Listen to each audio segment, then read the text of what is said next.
Baik, selamat pagi. Assalamualaikum warahmatullahi wabarakatuh. Perkenalkan, saya Rizky Mulyawan. Saya dosen di Prodi S1 Ilmu Keolahragaan, Fakultas Ilmu Keolahragaan dan Kesehatan Universitas Negeri Yogyakarta.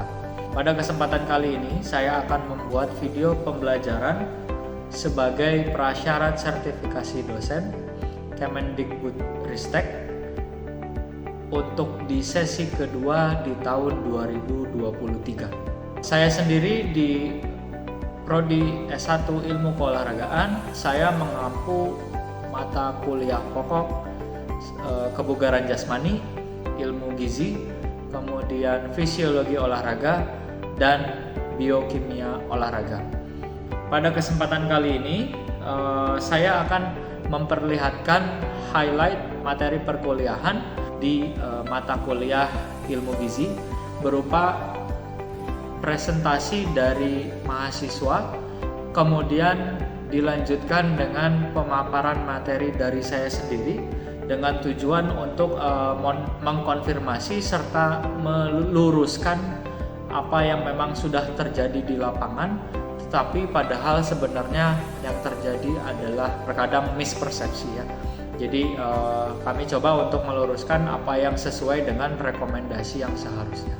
Dalam video pembelajaran ini juga mahasiswa dituntut untuk dapat mencapai target pembelajaran yang mana pada topik ini akan mengangkat pada materi hidrasi dan penerapannya. Runtutan atau tahapan pada saat video pembelajaran nanti akan dimulai dengan penyampaian presentasi mengenai hidrasi yang disampaikan oleh mahasiswa. Kemudian setelah itu saya akan menambahkan dimulai dengan hasil penelitian yang sudah kami lakukan sebelumnya.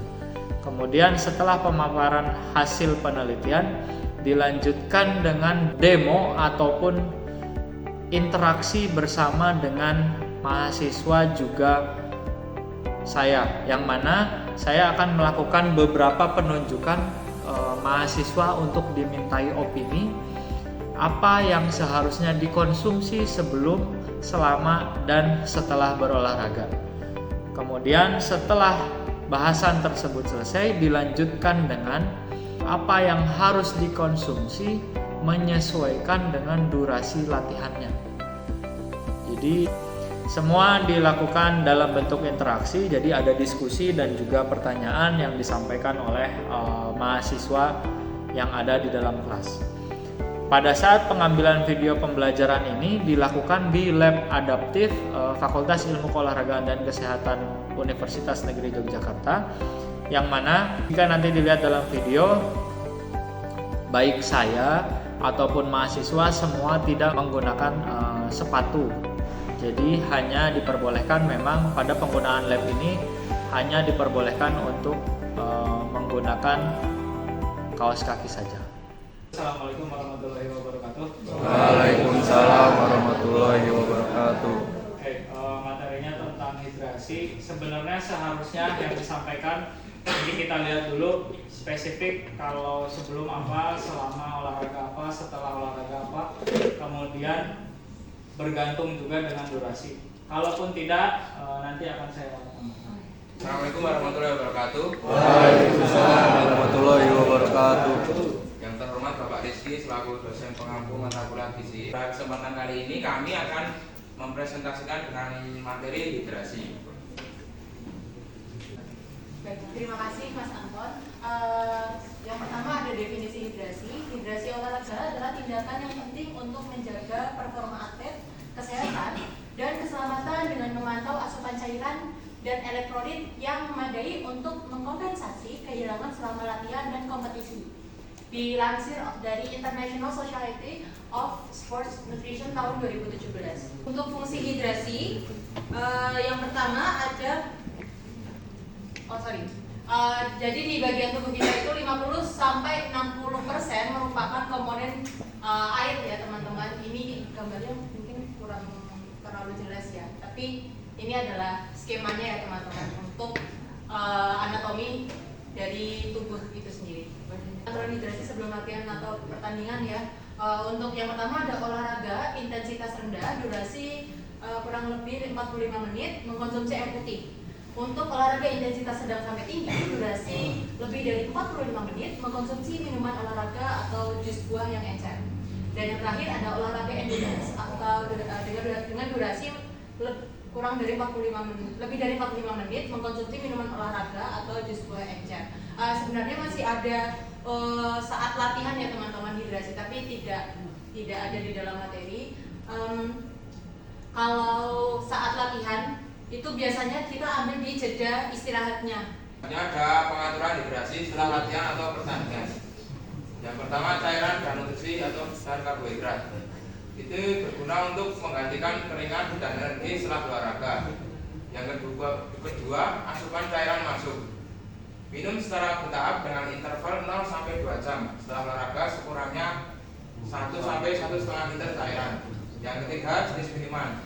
Minum jus buah encer atau sport drink sebagai simultan pemasok cairan. Terima kasih. Wassalamualaikum warahmatullahi wabarakatuh. Waalaikumsalam warahmatullahi wabarakatuh.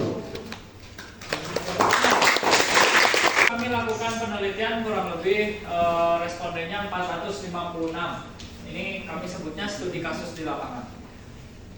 Pengisinya itu ya dari berbagai daerah, dan mereka backgroundnya ada yang atlet, ada yang pelatih, ada yang orang biasa, pegiat olahraga kayak mbak-mbak kalau atau mas-mas yang bukan atlet.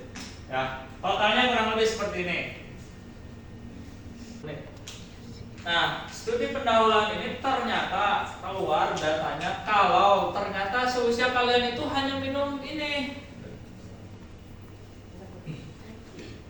tanpa ada minuman lain, karena mayoritas, meskipun dalam pertanyaan ini saya satu orang boleh isi tiga jawaban, mayoritas air putih. Kedua, ini nggak ada yang bawa air kelapa. Ada saya bilang kan variasi minuman. Terus ketiga, susu. Menurut survei yang kami lakukan, 3 minuman itu yang paling banyak. Sisanya apa? Sisanya energy drink itu paling sedikit, Krating Day, Extra Joss, Kuku Bima gitu ya. Itu energy drink. Kalau sport drink itu sebenarnya kalau di kita hanya ada Gatorade. Itu pun harganya lumayan mahal. Kalau ini masuknya apa? Minuman isotonik atau elektrolit. Nah, jadi sebenarnya bukan bagian dari sport drink. Apa bedanya sport drink sama minuman elektrolit? Sport drink itu ada tambahan karbohidrat dan protein. Elektrolit itu hanya sodium dan potasium. Kamu ngerasain ini manis? Ini rasa keringat kalian kan?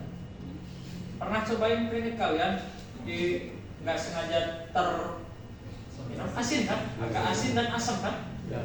Kalau kecut ya itu bau badan kalian. Ya, ini kan asam, agak asin. Ya, karena apa? Karena yang di sini hanya ada sodium dan potasium tanpa ada tambahan karbo atau protein. Nah, terus saya tanya lagi, kenapa? Apa alasannya kok memilih itu? Yang paling tinggi itu katanya kemanfaatan kandungan. Tapi saya agak sanksi karena kalau saya tanya ke sini kan selera dulu pasti. Ada rasa dulu, ada rasa manis dulu, bukan apa? Oh, saya lihat labelnya terus kandungannya ini bagus. Nggak percaya saya. Nggak semua bisa seperti itu ya maksudnya. Ada yang seperti itu tapi tidak semua. Jadi selera mudah diakses dan kemanfaatan kandungan. Itu alasan kalian memilih. Kalau misalkan Firman mendaki kehabisan apa-apa, hanya tersisa air minum dengan tadi sebelahnya siapa? Helmi mendaki, air minum sudah tidak ada, cuma ada snack sedikit lagi. Siapa yang lebih cepat meninggal? Benar ini saya Karena Kurang cairan. tidak ada. Ya karena ada slide ini juga. Ya, jadi air lebih krusial. Otot, kemudian sel-sel itu butuhnya air. Makanan itu perlu dicerna dulu, perlu waktu lama. Makanya di sini ditulis, kalau kalian tidak makan, kalian akan tetap bisa hidup selama 30 hari. Jadi kalau misalkan kalian ikut demo ke DPR, kamu ngejahit mulut kamu, saya tidak mau makan. Tapi di sela-sela masih minum, biarin aja, nggak akan mati. Ya, tapi kalau tidak minum, hanya tahan 4-10 hari. Jadi krusial, benar-benar krusial. Persentasenya 75% sampai 75% otot. Di otot itu ada kebutuhan air, butuh 75%. Kemudian di jaringan sel-sel itu butuh 20%. Secara keseluruhan berapa persen badan berasal dari air atau membutuhkan air? 90%. Ini efeknya kalau dehidrasi. Yang dehidrasi itu yang merah, garis merah. Yang biru itu orang yang terhidrasi. Apa tandanya? Kalian ketika sudah mulai kehilangan 2% cairan, itu sudah mengalami dehidrasi. Ketika sudah kehilangan 4% cairan, kamu sudah tidak mampu untuk melakukan. Pasti akan banyak error.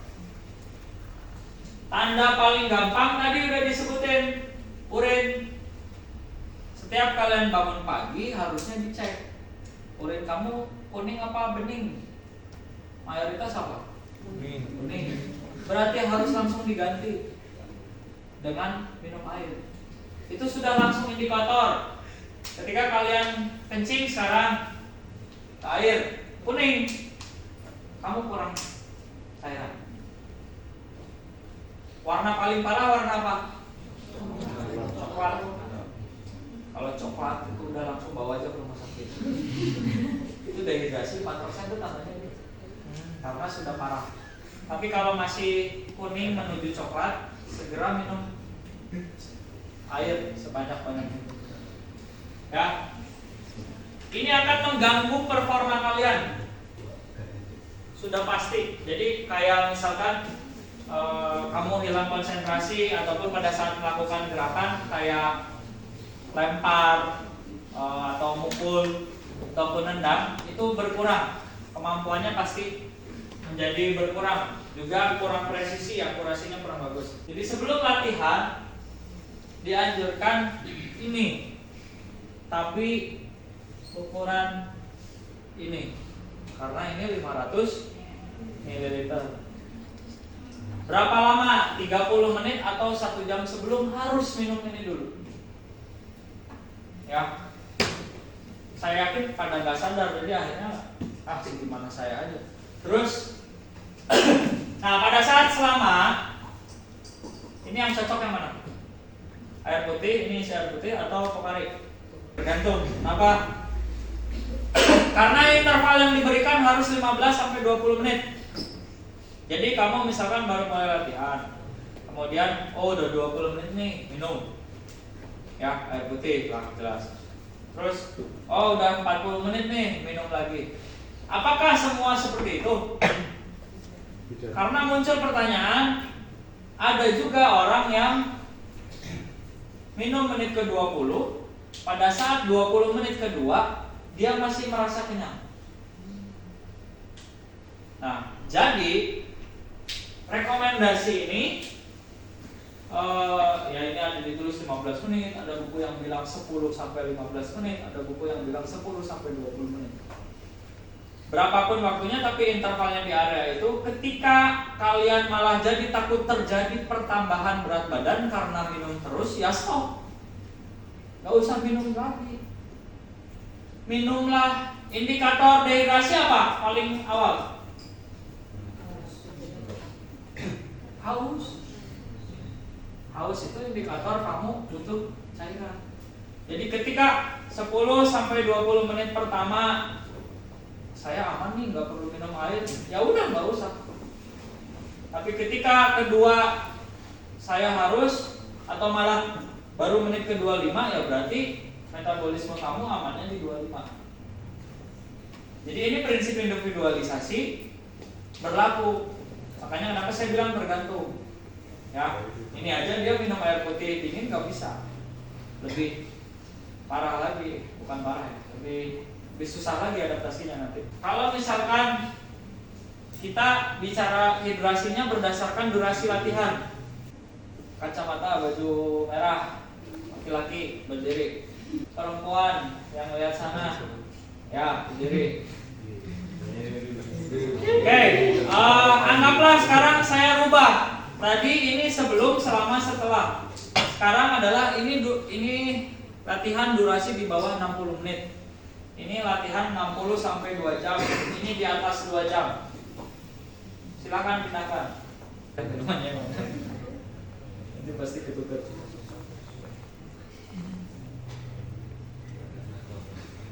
Yang lainnya? Yang lain enggak? Oke. Ini 60, ini latihan di bawah 60 menit, saya harus minum apa? 60 sampai 2 jam, di atas 2 jam. Ini kita minum berdasarkan durasi latihannya. Ini 1 jam. Dari sini dulu. Ini salah.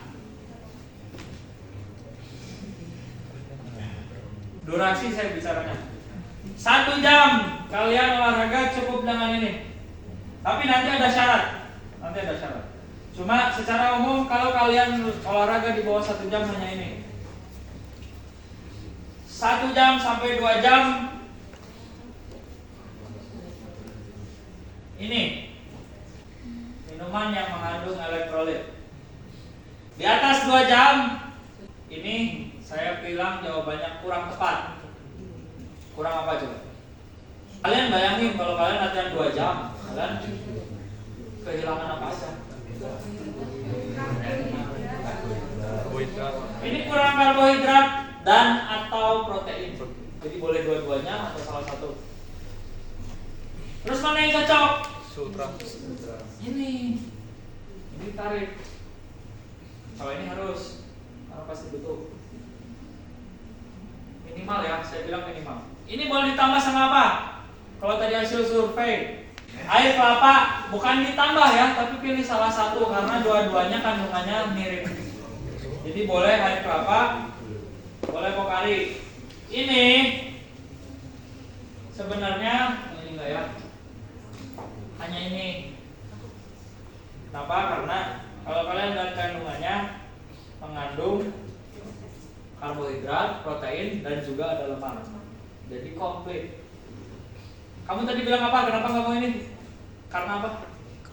Kemasan. Oke, high technology. Sekarang saya mau bandingkan dengan ini. Ini jangan anggap sesuai ya.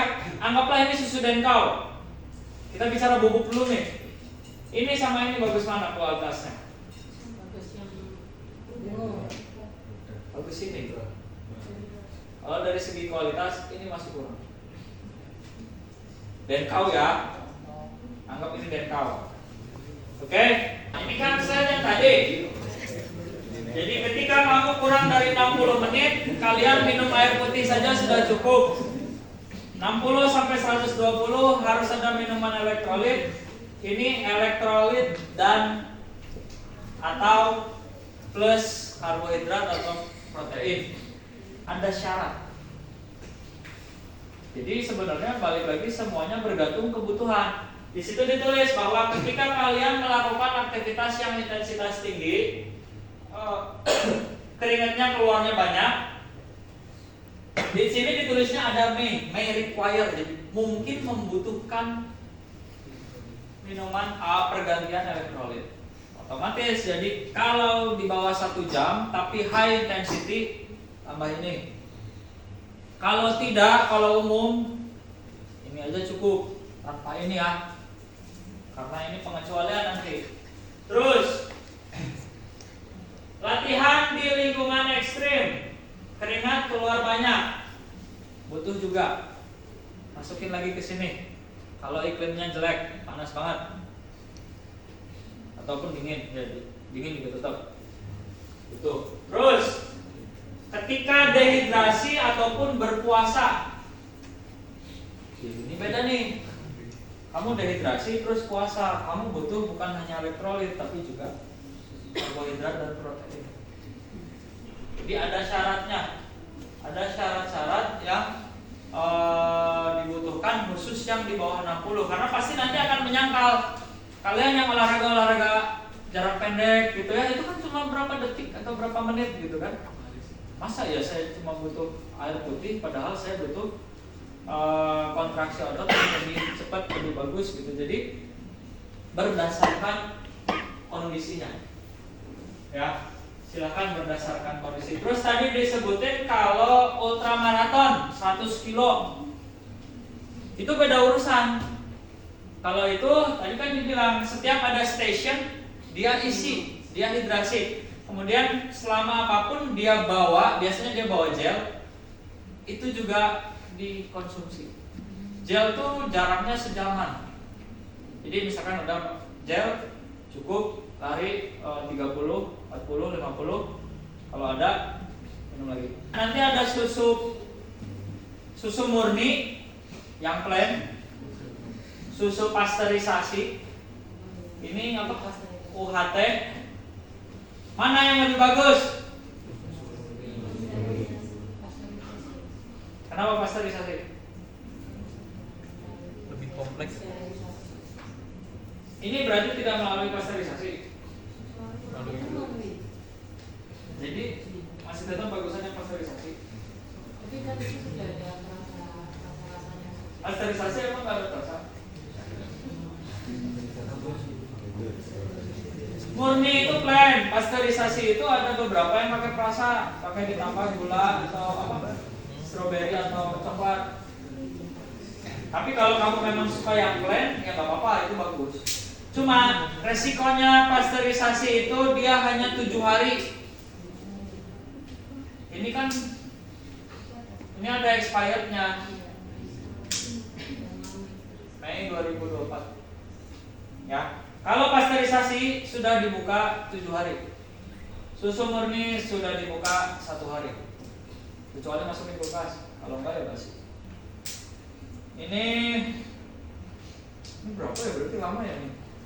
Hampir setahun. 11 Mei 2024. Ya oke, kalau kita bicara high teknologi itu akan mempengaruhi kandungan yang di sini. Tetapi sejauh ini kalau bicara kualitas, tetap daripada harus ambil susu Denko bubuk, terus nyari susu murni sama susu pasteurisasi kamu harus sekali urang dulu, kan nggak mungkin, tidak mudah diakses. Jadi ini jadi pilihan masih. Kecuali ini, whey protein ini pengecualian ya, karena ini kompleks BCAA, branched chain amino acid, yang mana sebenarnya tujuannya untuk dominan protein. Dominan protein itu untuk gerakan apa? Nanti belajar jadi sistem energi. Dominan protein itu hanya untuk gerakan yang dalam durasi yang pendek, singkat, tapi gerakannya eksplosif. Contohnya apa? Angkat beban 100 kilo misalnya. Itu kan sekali ngelakuin, simpan. Itu sumber energinya protein. Ya, makanya kenapa ini banyak dikonsumsi selama olahraga di sini. Susu itu disebutnya minuman khas ya, atau unik karena aneh sendiri. Di situ ada makronutrisi tapi juga ada mikronutrisi. Elektrolit cuma mikronutrisi aja, cuma potasium dan sodium. Ada pertanyaan sampai sini? Silakan. Apa? Kalau untuk takaran elektrolit itu perlu nggak? Waduh, takaran elektrolit itu nanti ada poin per kilogramnya. Ntar saya tanya balik. Kalian tahu nggak berapa kebutuhan protein pada saat untuk atlet? Kenapa saya tanya ini? Karena ini akan berkorelasi dengan jawaban yang dari banyak. Ini menganalogikannya agak sulit karena kita tidak terbiasa dengan pengambilan atau mempersiapkan minuman sendiri. Paham ya maksudnya? Karena kalau mempersiapkan minuman sendiri, kamu harus hitung. Katakanlah protein itu 1,8 sampai 2 gram per kilo. Kalau berat saya 70, berarti katakanlah saya butuh 140 gram protein. Gimana hitungnya? Paham ya maksud saya? Kalian harus ambil sendok. Kalau memang benar proteinnya kayak gini tadi, ya. Tapi kalau enggak, apa ya? Kamu mau buka dulu semua oralit, masukin sendok, terus diukur berapa gram kan? Itu lama ya, enggak efektif. Itu kurang lebih seperti itu kalau kamu bicara sampai spesifik, tanya berapa gram. Ada lagi? Gitu. Bisa paham? Cukup? Pertanyaan udah semua? Ya, tinggal presentasi ya. Oke, terima kasih. Silakan diambil lagi minuman yang kalian bawa. Terima kasih. Wassalamualaikum warahmatullahi wabarakatuh. Ya, baik. Seperti itu tadi video pembelajaran yang saya lakukan beserta dengan mahasiswa di mata kuliah ilmu gizi. Jadi harapannya apa yang sudah disampaikan dapat diimplementasikan di kehidupan sehari-hari oleh semua mahasiswa. Capaian pembelajaran pada topik ini kami rasa sudah mampu menyesuaikan dan juga sudah mampu dipahami oleh semua mahasiswa yang ada di kelas. Mahasiswa bisa memahami, juga bisa menganalisa mana yang seharusnya diterapkan, apa yang baik pada saat setelah berolahraga kurang dari 60 menit, apa yang baik setelah berolahraga 60 sampai 120 menit, apa yang baik dikonsumsi setelah di atas durasi latihannya 120 menit. Begitupun tadi disampaikan ada prasyarat khusus bagi latihan-latihan yang hanya berdurasi 60 menit tetapi intensitas latihannya tinggi. Tentu tidak mengikuti hanya dengan cukup untuk mengkonsumsi air minum saja, juga tidak. Maka dari itu ada prasyarat khusus untuk latihan di bawah 60 menit. Setiap individu harus menyesuaikan dengan jenis latihannya seperti apa. Tadi sudah disampaikan dan diharapkan mahasiswa mampu memahami, juga mampu menganalisa agar dalam penerapan di kehidupan sehari-hari mereka bisa memanfaatkan aspek hidrasi ataupun pemilihan minuman sebagai strategi dalam meningkatkan pemulihan dan juga performa. Dari saya cukup. Video pembelajaran ini semoga bisa bermanfaat. Wassalamualaikum warahmatullahi wabarakatuh.